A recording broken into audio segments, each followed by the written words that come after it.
Fruity Pebbles, Pebbles and Bam Bam, Mercedes Boy by Pebbles.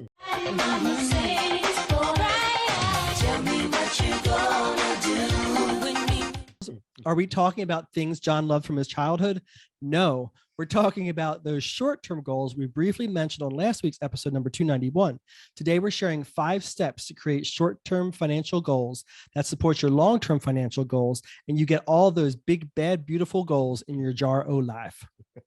We make the Queer Money podcast for you. So if you have money questions, post them in the Queer Money Facebook group, and we may answer them in an upcoming episode. Now, on with those pebbles and this show.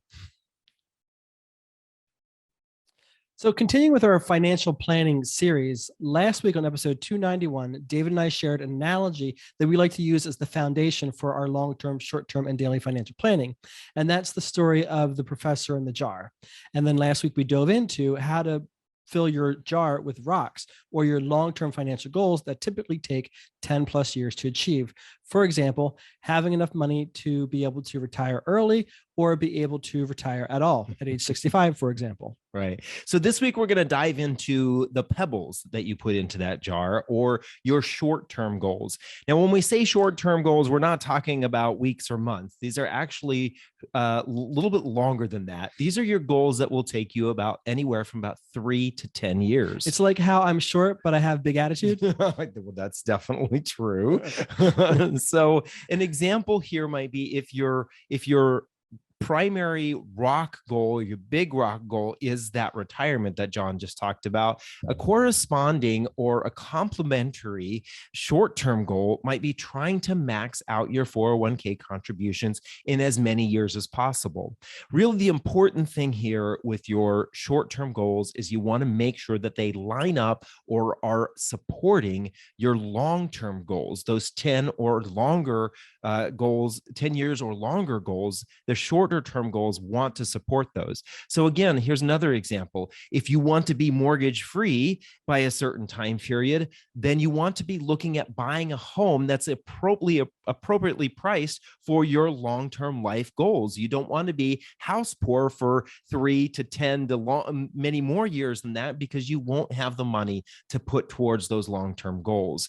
Another example might be if you want to pay for your kids to go to college, well, then make sure that you're adding $2,000 to $3,000 a year into a 529 plan instead of spending $1,000 or more on birthday or holiday gifts or parties for your children. Really, what we're getting at here is this idea of support, right? Your short-term support, your long-term. It's a similar analogy might be a marathoner who's running a marathon. When they're on that marathon path, they know that their ultimate goal is to reach that 26.2 mark, right? To finish that marathon. But every mile that they run, they're going to see a mile marker that tells them how many miles they run. So every individual mile that they run needs to be on that path of that marathon. They could choose to go left or right and get completely off the path and still run a mile, but it wouldn't support their end goal of completing the marathon.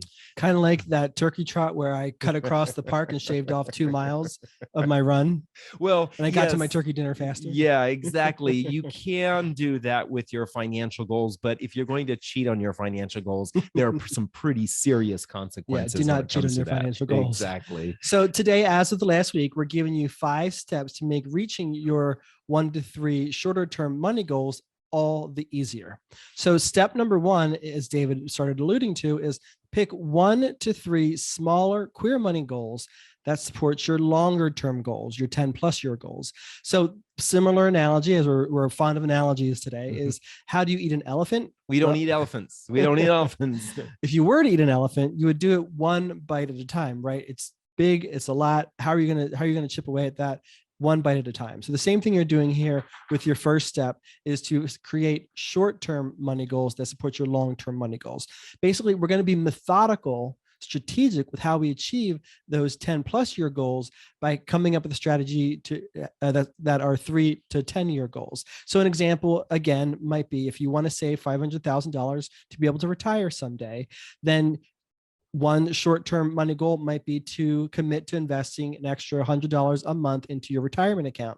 And then another short-term money goal to support that longer-term goal would be to commit to rebalancing your portfolio 1 to 2 times a year to make sure your investments align with what your investment objectives are. So similar to last week, the very first step in picking your or achieving your short-term financial goals is to make sure you're picking the right ones. So you want to be really crystal clear when you're picking your goals. That's the first step. Your second step really starts to take action in helping you achieve those. And the first step is in this, or the total overall second step, is to improve your cash flow.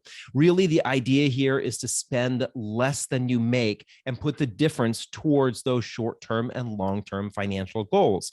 Paula Pant, a friend of ours, which we refer to a lot, likes to use the expression, grow that gap, right? Grow the gap. So how do you grow the gap? Well, the primary ways of growing the gap are to increase your income and to reduce your expenses. Remember, nobody gets rich spending more money than they make, right? So if you want to be able to enjoy life and be able to reach your financial goals, you've got to focus on these two things. So when it comes to increasing your income, what are things that you can do right now? Well, especially in the current environment that we're in, ask to see if you can work overtime. Working an extra hour a week per year adds a total of 3% to your income.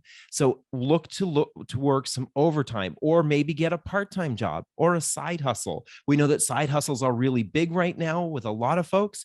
If you're interested in a side hustle, go back and listen to episode 233, where we interviewed Daniela Flores. Daniela Flores came on and they talked about how to make extra money with a side hustle.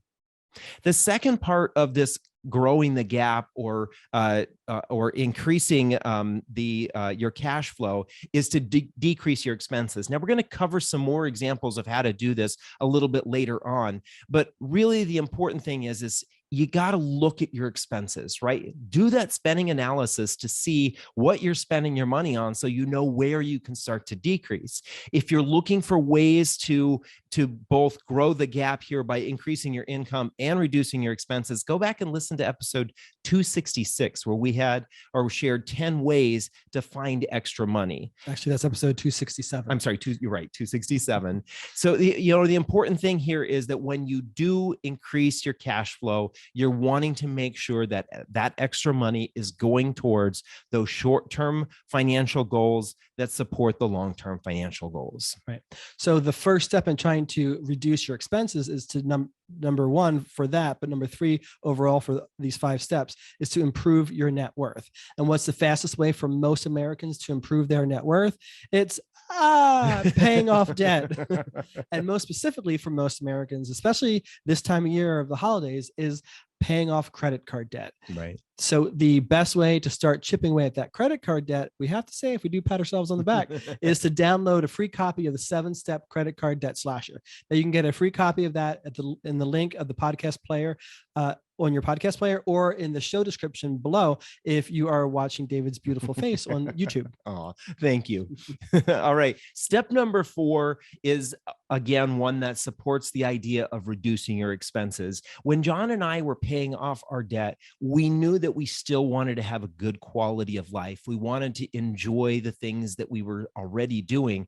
But what we focused on was the NSE, or the not so expensive, or another way of saying that is cheaper alternatives to what you like to do already. This really means figuring out how to shop strategically. There are so many tools out there available today that can really help you figure out how to spend anywhere from 1 to 10 or maybe even 20% less on the things that you enjoy doing, and saving that extra money so that you can put that towards these goals. Using things like Google to search for discount codes or coupons, using Groupon, Living Social, Ibotta, the Honey Chrome extension, and of course, Capital One's shopping. Capital One is the sponsor of this show. They support financial education for LGBTQ folks. Let's use some of the tools that they have available to us, especially this one, which is free, which allows you to get discounts on lots of the things you already buy.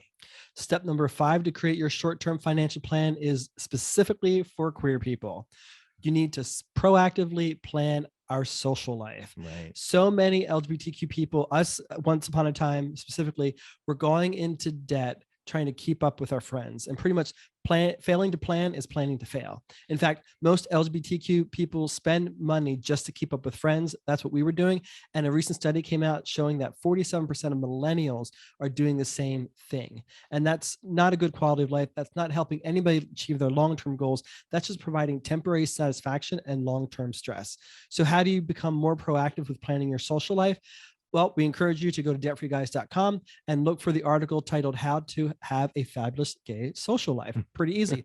But a quick summary of that is to get a calendar to start using as your social life calendar, and then start looking out 1 to 3 months out and plugging in your calendar the most important things that you want to do, that you want to attend, such as birthdays and holidays and maybe attending Pride, and then estimate what each of those is going to cost and how that's going to affect your month or your budget for the month. And I think that one of the important things to remember when you're doing your social calendar is that there are going to be some commitments that you want to make, and you'll want to make sure that you commit to that in your budget. That's why it's so important to have this social calendar. So those big important things are the ones that we suggest putting in there first, because we know that no matter what, you're going to want to attend those or spend money on those. exactly. And then next, after you fill the calendar with those sort of big rock equivalent of the most important events that you want to attend, is to fill in the gaps with the less important things, but also slightly they're bigger but less important, such as maybe one-off shows or games or parties that you want to attend. And then again, be very cognizant of how each of those is going to affect that particular month's budget, and only include those things if you can afford to actually do them. Then for any area of time that you want to do something, but you want to do something that's free or cheap, then go ahead and fill in the gap with the free or cheap things to do. So you might need to become the circle of friends that you run around with. You might become the Julie Cruise director for that gaggle. And so you plan the potlucks, the game nights, the progressive dinners, and the movie nights. And you get pretty proactive with going on Google and Living Social and any other resources you can find to find free local events or free charity events to attend, so you can still have a good quality of life where you're spending little to no money. And then if you're able to be more strategic with how you plan your social life, filling in a combination of the big but slightly expensive, the big but less important, and then filling it a lot with the free and cheap things to do, you'll still have a good quality of life and be able to have much more money that you can then put towards your short-term goals that support your long-term goals. Which is all done by growing the gap, right? So here are our 5 steps to recap that will help you achieve your short-term financial goals. Again, step number 1, pick your 1 to 3 queer money goals that support your long-term goals. You want to make sure you're picking ones that support those long-term goals. Second step, improve your cash flow. We want to make sure that you're growing the amount of money that you're making and you're reducing your expenses. Third, grow your net worth. Your net worth is going to really help you feel the financial confidence to be able to go for those big goals. And the important way to do that is to pay off your debt, especially that really expensive credit card debt. Step number 4, focus on the NSE, the not so expensive, find alternative things, ways to do the things that you already enjoy doing, cheaper ways to do those. And fifth, and probably one of the most important for us as queer folks, because we are so social, is to be really proactive about planning your social life, because this is an area where so many of us can easily blow our budget. All right, thanks again, and stay tuned for your Queer Money takeaway for this week. Thank you for joining us for another episode of Queer Money. Here's your Queer Money takeaway from this episode.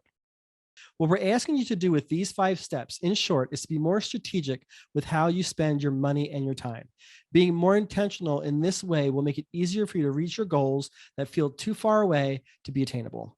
Absolutely. And then remember, join us next week for episode 293 of the Queer Money Podcast, where we wrap up this last episode of the financial planning series. We talk about how to create a daily financial plan that will help you reach those long and short-term goals a lot easier. We make this podcast for you, so please post your money questions in the Queer Money Facebook group, and we'll answer them in an upcoming episode. Thanks again, and have a great week.